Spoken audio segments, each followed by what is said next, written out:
ETF index mutual funds నేర్చుకుని stock మార్కెట్లో రాణించాలనుకుంటున్నారా? వెంటనే ఈ నెంబర్కి కాల్ చేయండి.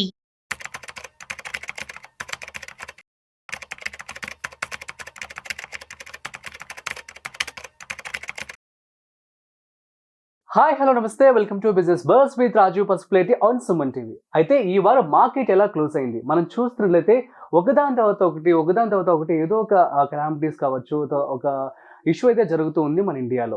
సో దీని కారణంగా మార్కెట్ ఏమైనా ఎఫెక్ట్ అయిందా, అదేవిధంగా ఎటువంటి సెక్టార్స్లో మనం చూస్ చేసుకుంటే బెటర్ ఇటువంటి టైమ్స్లో, ఈ విషయాలన్నీ కూడా మనతో చెప్పడానికి ఇవాళ మనతో certified financial planner Madhavi Reddy గారు ఉన్నారు. సో వారి మాటల్లో మరింత సమాచారం అడిగి తెలుసుకుంటాం. సో హాయ్ మ్యామ్, నమస్తే. నమస్తే అండి. ఎలా ఉన్నారు మ్యామ్? యా గుడ్ అండి. Yeah, so thank you so much for coming ma'am. So actually ఈ వారం మనం చూస్తున్నట్లయితే స్టాక్ మార్కెట్ అనేది ఎలా ఉంది అంటే ఏమంటారు? సో డెఫినెట్లీ అండి, అంటే ఇప్పుడు మార్కెట్స్ ఈ రోజు మనకి ఫ్రైడే రోజు వీకెండ్ క్లోజింగ్ చూసుకున్నట్లయితే సెన్సెక్స్ మనకి 573 పాయింట్స్ డౌన్ అయ్యి 81,118 పాయింట్స్ దగ్గర క్లోజ్ అయితే, నిఫ్టీ మనకి 189 పాయింట్స్ దగ్గర డౌన్ అయ్యి 24,718 దగ్గర క్లోజ్ అయిందండి. సో ఒక్కసారిగా మార్కెట్ అంటే ఈ వీక్ స్టార్ట్ అయ్యేటప్పుడు చాలా పాజిటివ్గా, ఎందుకంటే ఆర్బీఐ రెపో రేటు అందరూ ఎక్స్పెక్ట్ చేసిన దానికన్నా బెటర్ గా పాయింట్స్ తగ్గించింది. సో అలానే దానివల్ల చాలా పాజిటివ్ గా మార్కెట్స్ మూవ్ అవుతూ ఉన్నాయండి.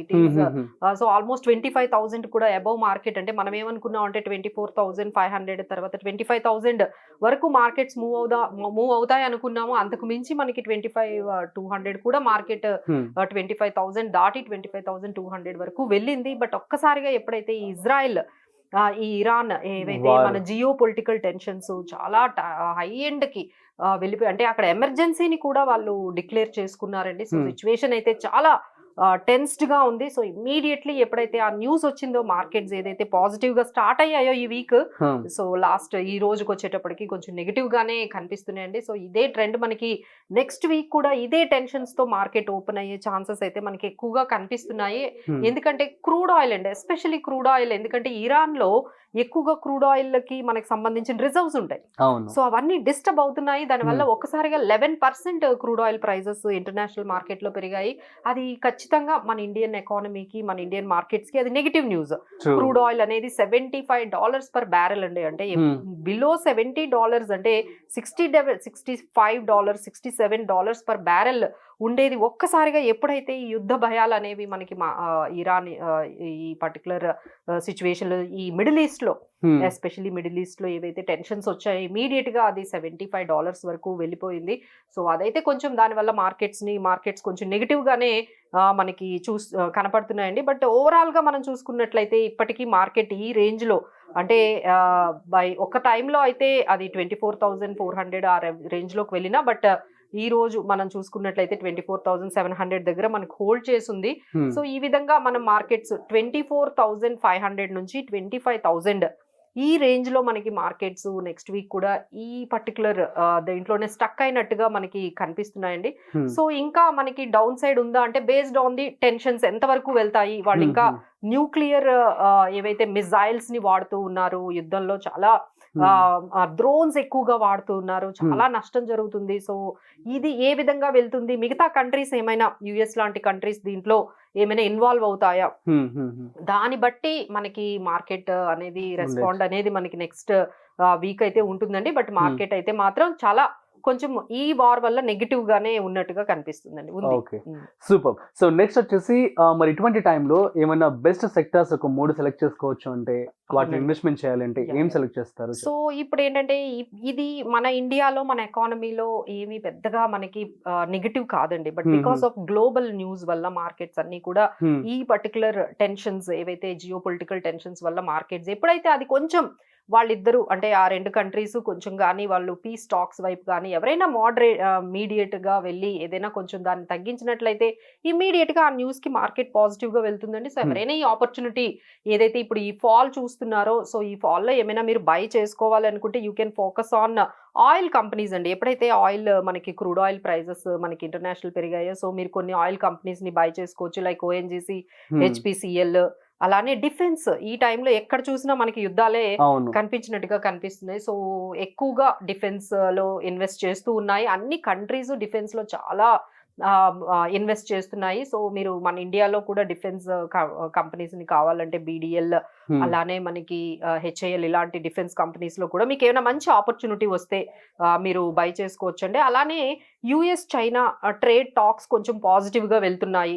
US కూడా కొంచెం తగ్గింది. సో ఇద్దరు కూడా ఒక అగ్రిమెంట్ కి వెళ్ళబోతున్నారు అనే న్యూస్ ఎప్పుడైతే వచ్చిందో కొంచెం మెటల్ స్టాక్స్ అయితే పాజిటివ్ గా ఉన్నాయండి. లైక్ జిందాల్ స్టీల్ కానీ, టాటా స్టీల్, హిండాల్కో ఇలాంటి కొన్ని మీరు మెటల్ స్టాక్స్ ని కూడా మీరు రాడార్ లో పెట్టుకోవచ్చు.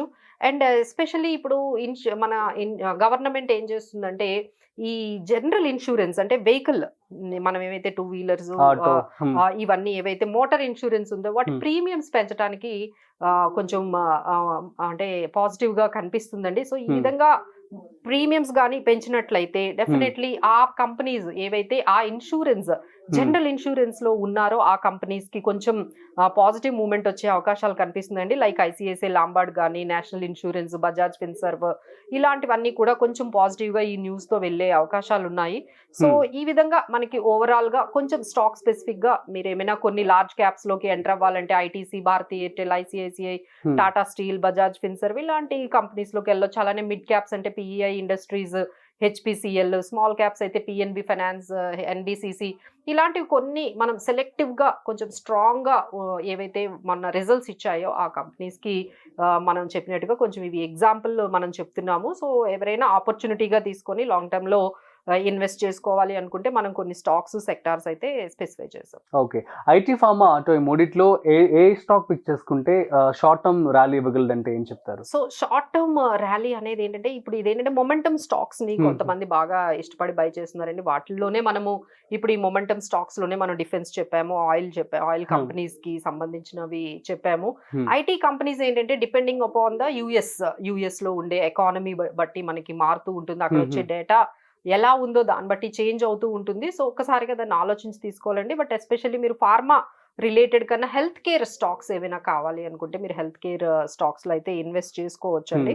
అండ్ బికాజ్ ఇక్కడ మనకి ఇండియాలో మాత్రము మనకి మ్యూచువల్ ఫండ్ డేటా అయితే చాలా పాజిటివ్ గా వచ్చింది. ఎవరైతే SIPs ఉన్నాయో వాళ్ళైతే కొంచెం SIPs ని ఆపకుండా కొంచెం బెటర్ గానే మనకి డేటా మ్యూచువల్ ఫండ్ డేటా వచ్చింది. సో SIP స్టాపేజ్ అనేది కొంచెం అయితే ఆగినట్టుగా కనిపిస్తుంది. రీటైల్ పార్టిసిపేషన్ మార్కెట్ లో మళ్ళీ SIP రూపంలో 26,688 crores ఇన్వెస్ట్ చేసినట్టుగా, దట్ ఈస్ అ రికార్డ్ అండి. అది 26,600 పైనే SIPs ద్వారా మార్కెట్ లోకి, ఈక్విటీ మార్కెట్ అంటే ఈ మన మ్యూచువల్ ఫండ్స్ ద్వారా మార్కెట్ లోకి మనీ అనేది SIPs ద్వారా వస్తుంది. సో ఇలానే మనకి మ్యూచువల్ ఫండ్స్ లో అమౌంట్ కానీ వస్తున్నట్లయితే మేబీ మనం ఫ్యూచర్ లో 50,000 crores పర్ మంత్ SIPs ద్వారా ఇన్వెస్ట్ చేసే అవకాశాలు ఉన్నాయి. సో బీ పాజిటివ్ అండి. మన ఇండియా లెవెల్లో కన్సంప్షన్ ఇప్పుడు ఈ రెపో రేట్స్ కూడా తగ్గించారు కదా.